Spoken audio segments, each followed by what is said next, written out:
छोटे से गांव से एक आदमी था जिसे अपना परिवार चलाने के लिए बहुत मेहनत करनी पड़ती थी। उसकी दिनचर्या सुबह से लेकर शाम तक किसी न किसी काम से बंधी हुई थी।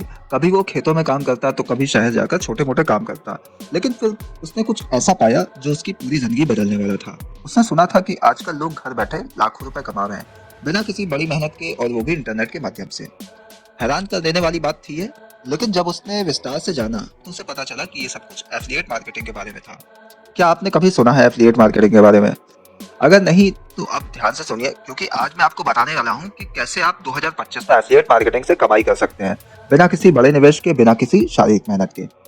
एफिलिएट मार्केटिंग एक ऐसा तरीका है जिसमें आप दूसरों के उत्पाद या सेवाओं को प्रमोट करके कमीशन कमा सकते हैं। और सबसे खास बात यह है कि इसमें आपको कोई बड़ा निवेश करने की जरूरत नहीं होती। आपको सिर्फ एक प्लेटफॉर्म चाहिए, एक अच्छा उत्पाद चाहिए, और उसे बेचने के लिए कुछ मार्केटिंग तकनीकें चाहिए होती हैं। सोचिए, अगर आपको सिर्फ घर बैठे अच्छा खासा पैसा कमाने का मौका मिले तो क्या आप इसे छोड़ देंगे? बिल्कुल नहीं। तो चलिए आपको मैं बताता हूँ 2025 में एफिलिएट मार्केटिंग को शुरू करने के लिए आपको किन किन चीज़ों की जरूरत होती है। सबसे पहले आपको एक अच्छे निच यानी कि विषय की पहचान करनी होगी।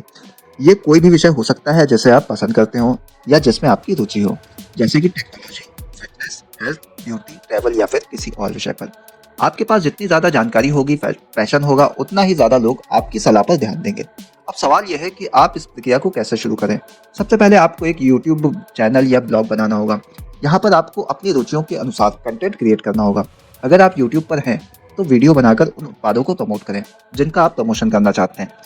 आपको पहले उस उत्पाद को उपयोग करना चाहिए ताकि आप उस पर विश्वास रख सकें और अपने दर्शकों को सही जानकारी दे सकें। जैसे ही आप अपने उत्पाद को प्रमोट करेंगे, आपके लिंक के जरिए कोई भी उस उत्पाद को खरीदेगा तो आपको कमीशन मिलेगा। इसी तरह अगर आप ब्लॉग लिखते हैं तो आप किसी भी प्रोडक्ट के बारे में अच्छे से लिख सकते हैं और उस ब्लॉग में एफिलिएट लिंक डाल सकते हैं। जब लोग उस लिंक के माध्यम से खरीदारी करेंगे तो आपको कमीशन मिलेगा। अब एक और सवाल, क्या आपने कभी सोचा है कि ऐसे लाखों लोग जो एफिलिएट मार्केटिंग में काम कर रहे हैं, क्या उनके पास में कोई गुप्त तरीका है या फिर वो किसी खास चीज से जुड़े हुए हैं? और क्या आप भी ऐसा कुछ कर सकते हैं?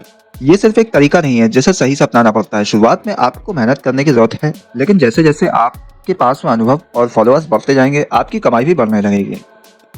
अब जब बात आ गई है एफिलिएट मार्केटिंग के बढ़ने की, तो आपको ये समझना होगा कि आपको लगातार अपनी स्किल्स को अपडेट रखना पड़ेगा।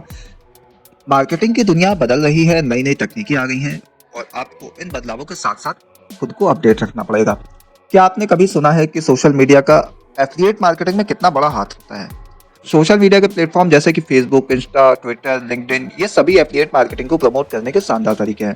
आपको अपने कंटेंट को लोगों तक पहुंचाना होगा। सोशल मीडिया पर बड़े और सफल एफिलिएट मार्केटर्स को देखिए कैसे वे अपनी रणनीतियों को लागू करते हैं और धीरे धीरे बड़ा पैसा कमा रहे हैं। अब ये सवाल उठता है, क्या आप भी अपने सोशल मीडिया अकाउंट्स का सही उपयोग करके एफिलिएट मार्केटिंग को एक सफल बिजनेस बना सकते हैं?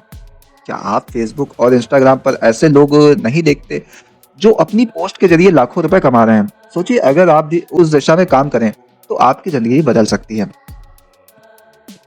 लेकिन इसके लिए आपको कुछ समय और मेहनत लगानी पड़ेगी। आपको ये भी जानना होगा कि एफिलिएट मार्केटिंग में सफलता पाने के लिए निरंतर प्रयास और सही मार्गदर्शन और समर्पण बहुत जरूरी है। अगर आप सही तरीके से मार्केटिंग करते हैं तो आप भी बहुत जल्दी इस फील्ड में सफलता पा सकते हैं। अब एक आखिरी सवाल, क्या आपको लगता है कि एफिलिएट मार्केटिंग में शुरुआत करने के लिए किसी खास टूल या कोर्स की आवश्यकता होती है, या फिर आप अपनी समझ और मेहनत से इसे खुद भी शुरू कर सकते हैं? तो आप मुझसे शेयर करें, आपके हिसाब से क्या सबसे बड़ा कदम है जो आपको एफिलिएट मार्केटिंग में सफलता दिला सकता है? क्या आप इसके लिए किसी खास दिशा में जा रहे हैं या फिर कोई और तरीका अपनाने की सोच रहे हैं? आपके जवाबों का मुझे इंतजार रहेगा। फिलहाल के लिए इतना ही, दीजिए इजाजत। नमस्कार।